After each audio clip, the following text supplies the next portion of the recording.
Bwana Yesu asifiwe. Amen. Bwana Yesu asifiwe sana. Amen. Nikukaribishe tena katika kipindi hiki kizuri sana cha mafundisho ya neno la Mungu.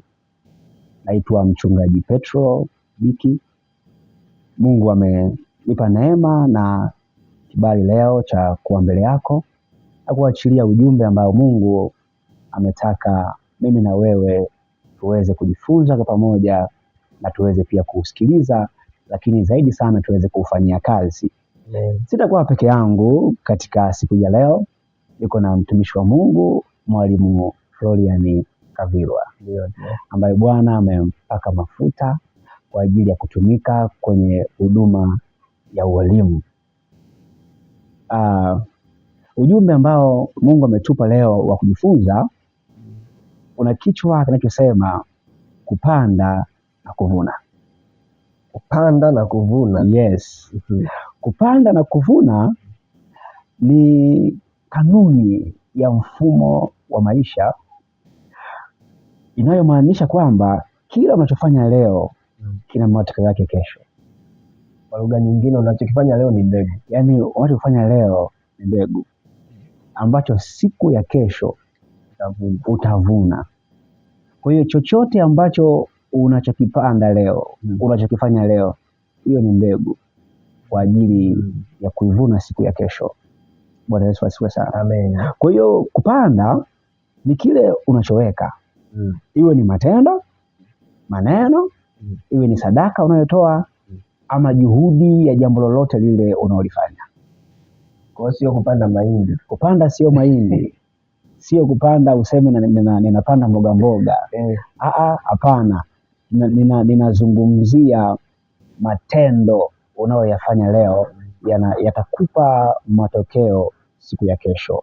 Amen. Amina. Amen. Kwa hiyo kuvuna ni kile unachopata kama matokeo baada ya kupanda.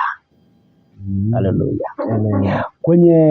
Kwenye matendo ni tofauti sana na kulima shambani. Unapolima shambani utategemea kuvuna kile ulichopanda na kwenye shamba lile lile ulilopanda. Kwenye kilimo haiwezekani ukapanda kwenye shamba A alafu ukaja kuvuna kwenye shamba B. Hilo jambo haliwezekani. Ila kwenye matendo kuna uwezekano ukamtendea mtu alafu kwenye kuvuna sasa akaja kuvuna mtoto, akaja kuvuna mjukuu. Sio wewe uliyepanda. Kwa hiyo kwenye matendo ni tofauti sana na kwenye kilimo cha mashambani kawaida. Haleluya. Amen. Biblia inatuambia kwenye kile kitabu cha Wagalatia, sura ya 6 na ule mstari wa 10. Wagalatia 6 mstari wa 10. Naam. Biblia inasema hivi: kwa hiyo kadri tupatavyo nafasi, ndio, na tuwatendee watu wote mema, na hasa jamaa ya waaminio. Ndio. Biblia inatuambia hapa ya kwamba tutende mema. Unapotenda mema unategemea kuvuna mema. Unapotenda mabaya tegemea kuvuna mabaya.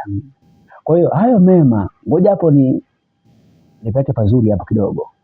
Kwenye kutenda mema pia usitegemee 100% kwamba mimi nimemtendea fulani jema basi nitalipwa mimi.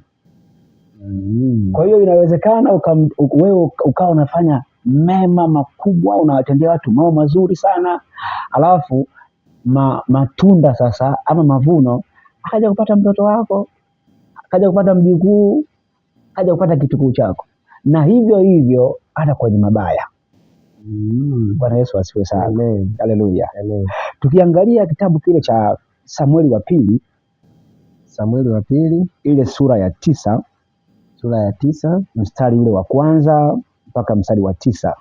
Biblia inasema, ndio, kisha Daudi akasema, je, amesalia mtu mmoja katika nyumba ya Sauli nipate kumtendea mema kwa ajili ya Yonathani? Yes. Palikuwa na mtumishi mmoja wa nyumba ya Sauli, jina lake Siba. Basi wakamwita aende kwa Daudi. Ndio. Na mfalme akamuuliza, wewe ndiye Siba? Ndio. Naye akasema, mimi mtumwa wako ndiye. Tukomea hapo kwanza mwalimu.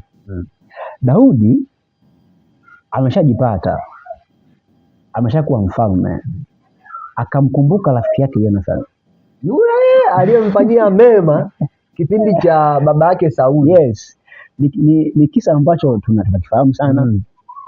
Daudi amekuja kuwa mfalme, mema yale ya Jonathan sasa ndio majira ya kuvunwa yamewadia.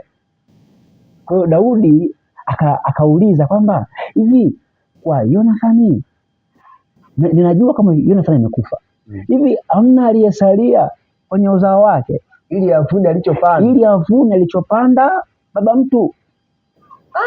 Kwa hiyo inawezekana mbegu ambayo Jonathan alikuwa anapanda, yes, ilikuwa inaweza kukaa labda miaka 100. Ndio. Au miaka 70. Sasa miaka 70 inatimia, yeye hayupo. Kwa hiyo anatafuta aliyopo. Yes. Kwa yule fanya kuwepo, ila ule wema ule kwa sababu ni mbegu, umekaa umekuja kuchipuka, umekomaa, unataka kuvunwa. Nani mvunaji? Mtoto wake. Biblia inatuambia mtoto wake ndio akaja kuja kuyapata mema yale ambayo baba yake Jonathan aliyomtendea Daudi. Sasa najiuliza, Jonathan angekuwa alimtendea ubaya Daudi ingekuwa? Maana yake ni kwamba mtoto mtu sasa, kwa hiyo angevuna yale mabaya ambayo Jonathan aliyomtendea Daudi. Kwa hiyo mtu wa Mungu, kumbuka na zingatia sana hiki kitu. Inawezekana ukasema ngoja nimuue huyu mtu na mimi nijiue, tuwe tumemalizana. Hamna kumalizana. Hilo ni pando la kisasi cha mauti ambacho umekipanda kwenye bloodline yako. Kwa hiyo kuna watu leo wanapitia magumu sana, wanapitia mazito mno, mtu wa Mungu, wanapitia mabalaa, sio kwa sababu walifanya wao. Inawezekana hayo mambo yalifanyika miaka 50 nyuma, miaka 70 iko nyuma. Wewe hivi haujawahi kuona mtu anakuchukia tu afu asema huyu fulani namchukia sana? Hakujui, umjui. Lakini mmeonana tu. Ulimkosea wapi? Hamna. Kile kisasi kinaamka ndani, kinakwambia halo, huyu mtu huyu tunavita naye miaka 200 iliyopita. Kwa hiyo lile jambo letu bado linaendelea. Ndio maana Biblia inavyosisitiza kwamba tusiache kutenda mema, haina maana kwamba inatuomia sisi huruma kwamba msiishi hivyo, msitende mabaya, usifanye mabaya, unamchukiza Mungu.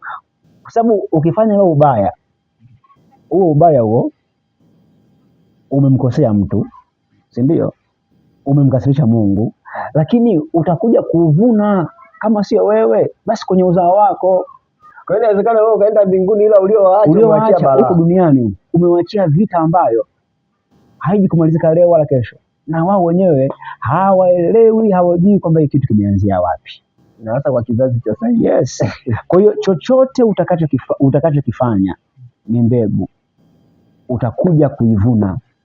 Kama sio wewe wa kuvuna, basi kuna mtoto wako ama mjukuu wako atakuja kuvuna hiko ambacho ulichokipanda. Kwa hiyo panda mema kwa ajili ya faida ya uzao wako, ila ukipanda mabaya pia manake ni kwamba umeachilia hasara kwenye uzao wako. Bwana Yesu asifiwe. Amen. Haleluya. Lakini kitu ambacho ninakisikia kukiachilia siku hii ya leo, tumeanza hapo kupanda na kuvuna kama tu msingi wa hili somo ambalo ninaliachia sasa hivi hapa, kwamba kwa nini watu wengi wanaumia, wanarudi nyuma kiroho, ama wengine wanapoteza mpaka maisha, wengine mioyo inakufa ganzi wasipolipwa mema. Okay. Ndio maana tumeanza ni kupanda na kuvuna, kwamba ni kitu ambacho unakuja kukipata. Sasa kwa nini watu wengi wanaumia? Watu wengi sana mioyo inavunjika. Watu wengi leo hii, mtu mwingine anakuambia mimi mchungaji, kuna mtu mmoja nilikutana naye ananiambia, pastor, mimi siwezi tena kumsaidia mtu. Yaani huo mchezo siwezi kujaribu. Kwa sababu kuna mtu nilimsaidia kipindi ambacho nina hali nzuri sana ya kimaisha. Nikamsaidia akapata nafasi kubwa sana serikalini. Sasa mimi maisha yamekuja yamenipiga. Nina hali ngumu. Yule mtu haguswi, hashtuki.